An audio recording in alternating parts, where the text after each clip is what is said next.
Brush মাজন দিয়ে আজকের ব্লগটা শুরু করলাম। সকল বন্ধুকে অনেক ভালোবাসা। বাইরে আজকের প্রচণ্ড কুয়াশা পড়েছে, সেরকম এখানে ঠান্ডাও। ওই জন্য আজকের সকাল সকাল চানটা আর সারলাম না। দিদি চান পূজা করলো, আমি এদিকে এলাম টিফিন বানাতে।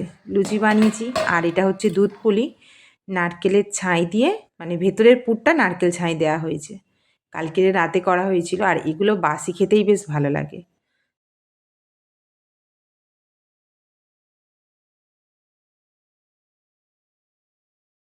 তারপর চানটাও সেরে ফেললাম, সেরে আর একটু রোদে দাঁড়িয়েছি, কারণ ঠান্ডা খুব।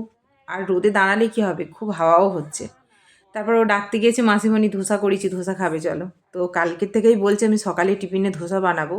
তো ও ওঠার আগে আমাদের টিফিন হয়েও গিয়েছে, তো ও উঠে আবার ধোসা বানিয়েছে। দেখা যাক কীরম ধোসা বানিয়েছে। আর আজকের ব্লগ, মানে এখানের ব্লগ আজকেরই শেষ। আজ বাড়ি যাবো, এবারে ওখানকার ব্লগ দেখতে পাবে। অনেক দিন হলো এসছি। তো এই দেখো ধোসা বানিয়েছে। যাই হোক, খেতে ভালো লেগেছে। আমাদের মতো এটাই মানে ধোসা আর কি।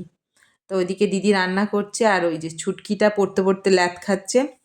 ও উচ্চ মাধ্যমিক দেবে।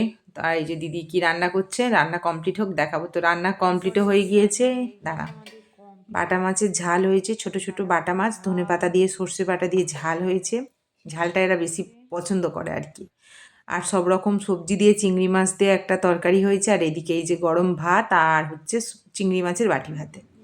চলো, আপাতত এই পর্যন্তই। সকলকে টাটা।